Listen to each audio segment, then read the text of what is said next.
பாவக்காய் குழம்புக்கு சுலபமாக செய்யணுன்னா இப்படி மஞ்சத்தூள் உப்பும் போட்டு பாவக்காயை வேக வச்சு எடுத்து வச்சுக்கோங்க. நான் சொல்லிவிட்டு எடுத்துக்கிறேன். நான் பண்ணிட்டீங்கள இப்போ எண்ணெய் காஞ்சிருச்சு. குழம்புக்கு பாவக்காய் குழம்புக்கு கடுகு போட்டேன்.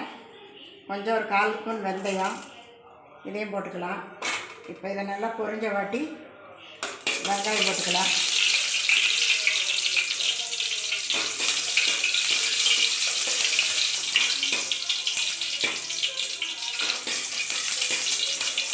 இந்த வெங்காயம் 4 பூண்டு இதையும் போட்டுக்கலாம். இப்போ முதல்ல இது வேக வச்சு வச்சுருக்கேன். இப்போ இந்த பாவக்காயை இதோட சேர்த்துக்கலாம்.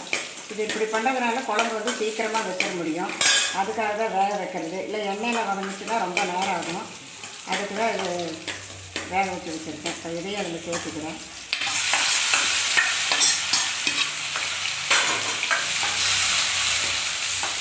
இப்போ இதோட மிளகாத்தூள் சேர்த்துக்கலாம். சாம்பார் பொடி தான் சேர்க்குறேன்.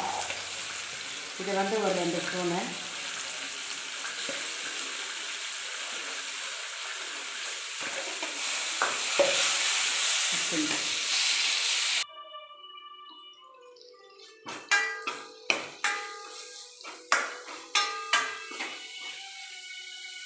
இப்போ இந்த பாவக்காய் சேர்ந்த புளி தண்ணி ஊற்றிக்கலாம்.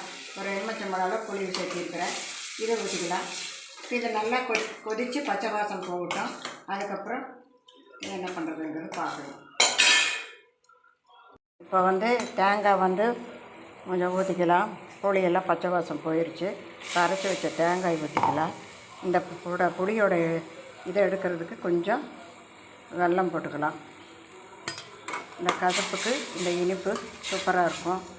இப்போ பாவக்காய் குழம்பு நல்லா சூப்பராக ரெடி ஆயிடுச்சு. நீங்களும் பண்ணி பாருங்கள். கமெண்ட் பண்ணுங்கள், சப்ஸ்கிரைப் பண்ணுங்கள், லைக் பண்ணுங்கள்.